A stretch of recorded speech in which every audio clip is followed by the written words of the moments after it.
Welcome to Chair Chats, the podcast from Emory's Department of Medicine with DOM Chair Carlos Del Rio. During this edition of Chair Chats, our chair, Dr. Carlos Del Rio, chats with Dr. Sushma Cribbs, the Vice Chair of Faculty Development. They will discuss mentoring, promotions, recognition, and more on this edition of Chair Chats. Stay tuned. Welcome to the Emory Department of Medicine Chair Chat podcast with me, your chair, Carlos Del Rio. With me today is Dr. Sushma Cribbs, the Department of Medicine Vice Chair for Faculty Development. Welcome to Chair Chat, Sushma. Thanks so much for having me. I'm excited to be here with you to talk more about all the ways the Office of Faculty Development supports our 900 Department of Medicine faculty members in mentoring, skills building, promotions, and of course, recognitions. Yes, I'm so excited to talk to you more about this. As you know, I am passionate about recognizing our people for the excellent work they do year round. But I also want to hear more in ways that your office assists with promotions, with tenure, as well as mentoring, something very close to my heart. Yes, I've heard you share that famous Catherine the Great quote, praise loudly, but blame quietly. And in faculty development, we really take that to heart.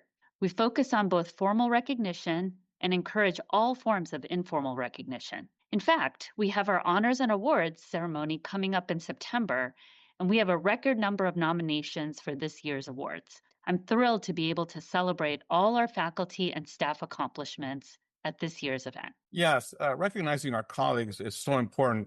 And it's particularly important at this time where people are anxious, they're losing grants, they're uncertain about the future. And as I said, more important than ever, it's important to do it now. I'm glad we're holding our honors and awards celebration, and I really look forward to it. I think it's going to be a great event.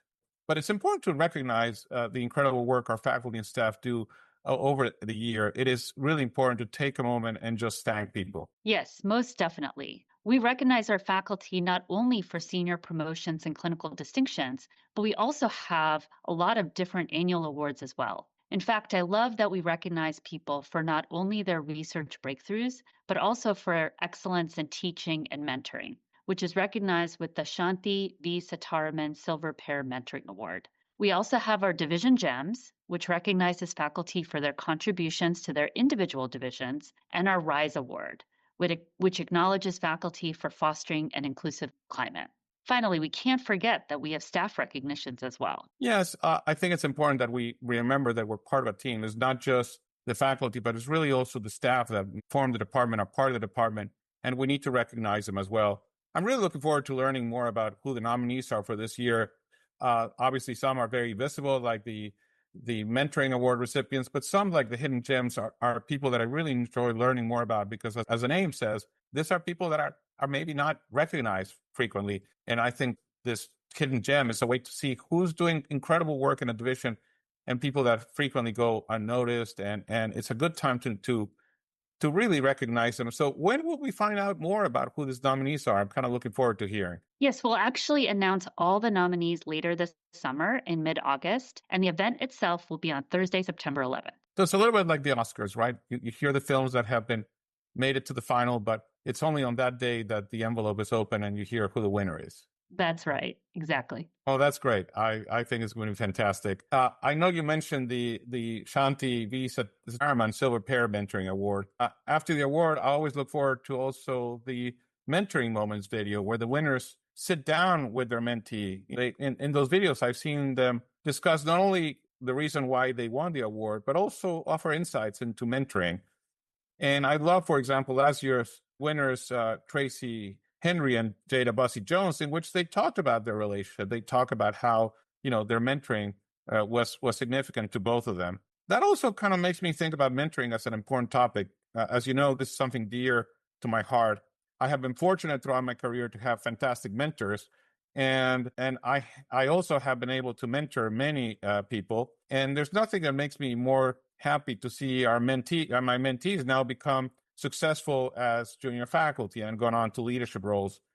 Mentoring is critically important in success in academic medicine. And I I also think that there's other ways that we can do mentoring. Mentoring is not just one person mentoring, but there's a lot more that can be done. So I've heard you rolled out a new faculty mentoring program. Can you tell me a little more about that? Of course, this program was created to ensure that every new faculty member who wants a mentor can have one. Remembering that mentorship is more than just providing assistance with research. It's really about providing guidance throughout your career, and I really believe that it can be both professional and even personal. This program was also created to encourage cross collaborative mentoring across our divisions. Actually, right now, we are seeking enthusiastic faculty members from all across the divisions to serve as mentoring champions for our new early career faculty. This role involves connecting new early career faculty members with possible mentors based on their needs. So, really, the role of the mentoring champion is not necessarily a mentoring role, but more of a connective one where as a champion, you would connect new faculty members with possible mentors. So I really created this program so that we could help our new faculty members find someone who could help them with what they need so they don't feel lost at Emory. And we're really excited to enter year 2 of the program. It's interesting because the way you describe it, it reminds me about the difference between, I always tell people that you could have mentors, but you also need to have sponsors. And mentors, I define them as mentors are people that talk to you. Sponsors are people that talk about you. And it sounds like this role is a little bit of that sponsor role, right? It's somebody who's going to go out there and say, hey, I just met this person who would be great for this committee, or I just met this young person who I want to recommend for this new role, et cetera. So we all need to have mentors, but we also need to have sponsors. If you don't have sponsors, you don't then find the mentors and find the opportunities that you need. So this is really exciting, and this connectors, this sponsors are really critical for our faculty to find what they need, not only in their division and the department, but beyond that, right? I mean, you could be connected to somebody in the School of Public Health, or you can be connected to somebody in even outside of Emory. I remember, when I was a new faculty member back in 1996, I was fortunate to have some amazing mentors, many of them, but I would highlight our former chair, Dr. David Stevens. I benefit a lot from his mentoring, but I also have benefit from the connections that others have helped me build in my career. I'll give you an example. My friend, Dr. Nora Volko, who's the director of the National Institute of Drug Abuse, connected me with Dr. Jeff Samet at Boston University. I was intrigued by the increasing opioid prescribing in an HIV clinic many years ago. And I said, Nora, I think this needs to be studied. And she said, well, you should submit a grant. And I said, yeah, but I'm not a substance use disorder researcher. I'll never get funded. And she said, oh, let me connect you with Jeff Samet, who does do this. And as a result of that, Dr. Samet and I have been working on opioid prescribing and improving opioid prescribing in HIV clinics for many years. So I think, again, you can have somebody connect you with somebody else and then develop that relationship. I'm also a big believer in peer mentoring. You frequently learn from your peers and even from your mentees. A mentee paradoxically can be a mentor too. For example, many years ago, there was a young resident with us, Amita Kaloki, who approached me about joining one of my studies. I was studying, substance use disorder and risk for HIV among crack cocaine users. And she wanted me to incorporate intimate partner violence into the measures we were doing. And she told me that her long-term goal was to work developing interventions to address intimate partner violence in India. I told her, I said, I know nothing about intimate partner violence and I've never worked in India. But she was unflappable and told me that she had other mentors in the topic of intimate partner violence and that she could be my mentor in this topic. And in fact, she became my mentor in this topic. And we went on to really develop, start working on intimate partner violence, start working in India. And now Amita, who's one of our senior faculty members, recently promoted to professor, she and I have been working together in this area. And in fact, recently we had an NIH grant looking at primary prevention of intimate partner violence in India, something that I would have never gotten involved if it hadn't been for Amita's mentoring of me as her mentor.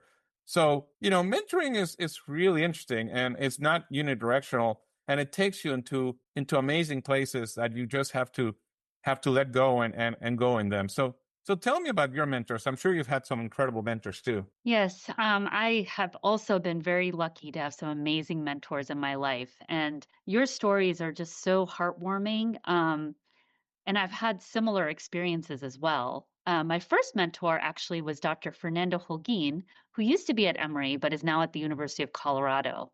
And even though he was my mentor more than 20 years ago when I was a resident, we have continued to keep in touch. In fact, he just texted me the other day, sending me pictures of his sons and asking about my own family. And as you mentioned, not only was he my mentor, but he was also instrumental in sponsoring me and introducing me to several others who have been influential in my career. This includes Dr. Sunita Sharma, who is Vice Chair for Faculty Development in Colorado, and she has already been a great collaborator, and we've been collaborating on mentoring programs and how we can work together to grow mentoring across both our institutions. So not only was he my first mentor, but has really continued to be a great connector and sponsor. In addition, other examples, Doctors David Guido and Greg Martin have guided and mentored me and continue to do so in the pulmonary division.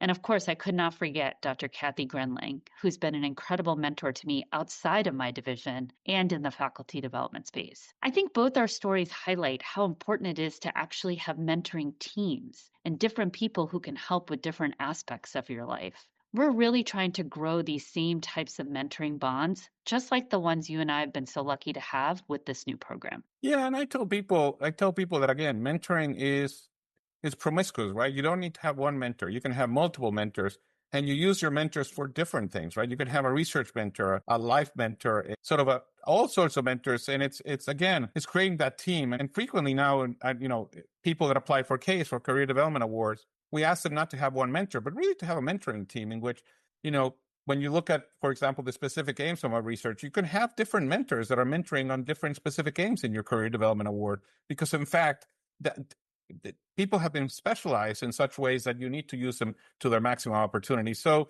clearly this is something that we can grow. And I would say that I'm really, really happy that you're doing all these things. Now, beyond recognition and mentoring, I know your office does a lot of other things. You have building opportunity, you have resources, but you also do promotions. And I know that's a big job in this department. So tell us a little bit about this past year they've had a lot of about how many promotions does the Department of Medicine put forward, and what does that entail? Because I know the promotion is I've gone through it and we all see it as a mountain ahead.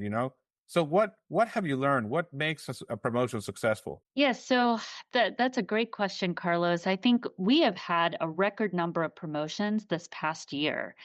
In fact, we're in the middle of our associate professors right now, and we, for the past couple of years, have had more than 30 associate professors for just service and teaching alone. So if you combine that with everybody else, our office has put together more than 70 packets per year, which is really an incredible number. And it's just another testament to how wonderful our faculty are and all the great things that they're doing.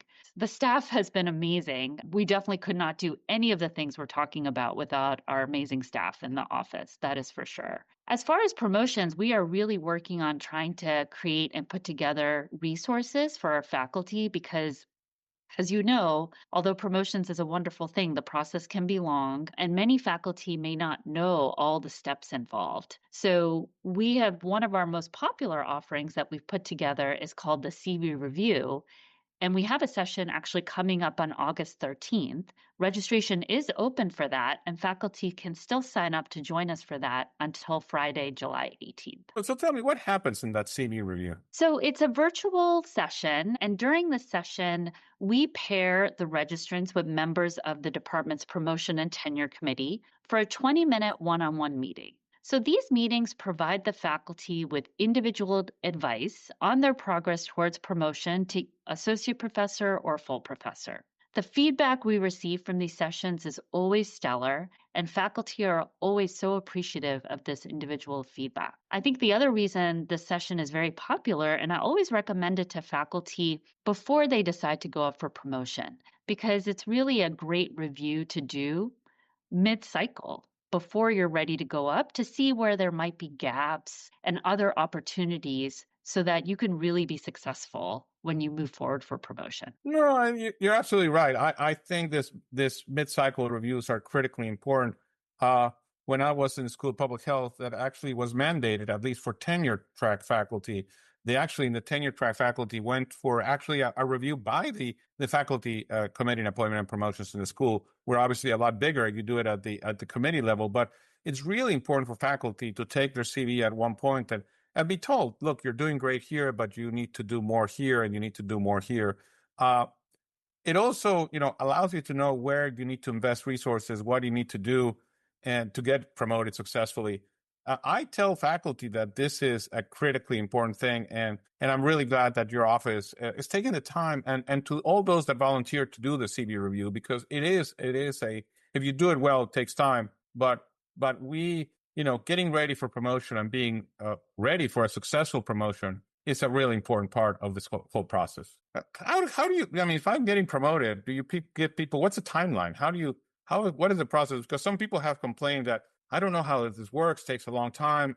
What more or less is the timeline? So the timelines can be confusing. I agree with that. Before I went up for promotion, I thought the whole process was very confusing as well. So one popular resource that we recently created to address this concern is our promotion roadmap.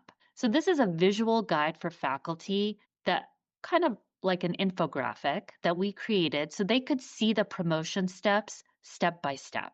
It's a roadmap. So step one is when you first enter Emory, and it continues on that journey until you get promoted. It also links to which resources are most valuable at each step of this journey. So I think it's a great visual representation of how the timeline works from the time that you enter Emory and how you move through that promotion process. Additionally, we have the Professional Advancement Tracks for Health Sciences, or PATS, and these are documents which assist faculty in navigating a successful career trajectory. It's divided by career years into best practices and academic mission areas. And all of this incredible information is on our website. So I always encourage faculty to get on our website and spend some time when they have a few minutes, just flipping through our resources and seeing what's available.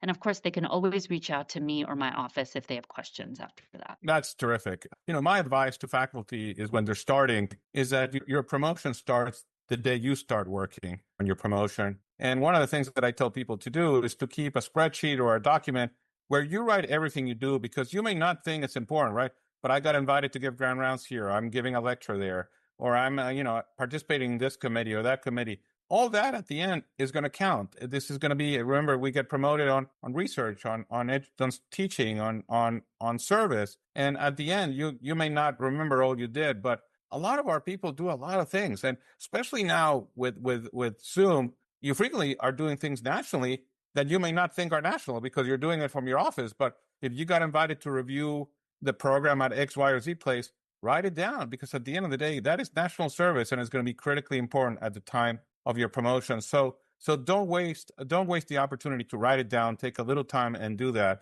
It'll become very valuable at a time of promotion. The other thing you work on is clinical distinctions. And again, this is a very, very important program. So what is the difference, and what is clinical distinctions? Yes, so I completely agree. Clinical distinctions is another type of program that recognizes dedicated clinicians who are committed to delivering exceptional care and who do outstanding clinical work. So faculty who want to learn more can always reach out to their division director or service chief or administrator to express their interest. The information is again on our website. It is another recognitions program for our faculty. So I always encourage faculty who are doing clinical work, at least 50%, to please look into this program. The distinctions are also recognized at the school level. So it's not just a department distinction. It's something that can be recognized at the School of Medicine, just like a promotion. I also want to remind everyone that the call for clinical distinction nominations is now open until next Wednesday, July 11th. It's interesting. As I was saying previously, you get promoted for service, teaching, or research, but frequently people get hired to do clinical care, which, you can say is service, but is really clinical care. And I remember many years ago when Claudia Atkinson was in the School of Medicine and she was giving a talk about this. He says, for what you get hired to do, which is to provide care, for example, you get paid. but that's not the reason you get promoted. You get promoted for other things you didn't necessarily get hired to do.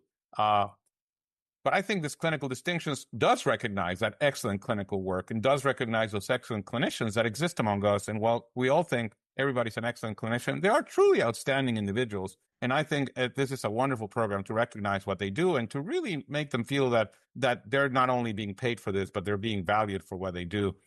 How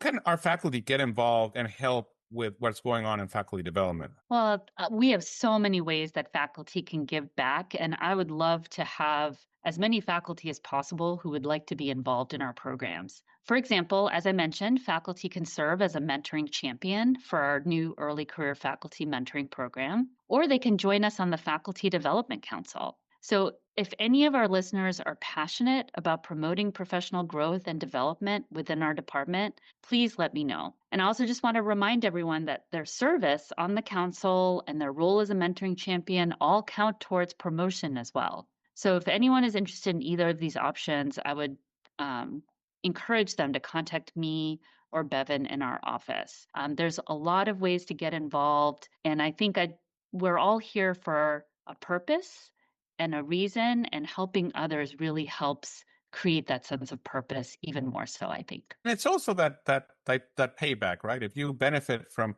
mentoring, if you benefit from the support of others, now it's time to give back to others. It's that circle of life in which we benefit and we then help others achieve their goals by giving them the experience and helping them through the process. Well, I want to thank you for chatting with me today. I've really enjoyed hearing about the fantastic work that faculty development does for our Department of Medicine faculty members. And I look forward to seeing you and everybody else at the Honors and Awards celebration in September. Thank you so much for having me on, Dr. Del Rio. Thank you, and please thank your staff for all they do.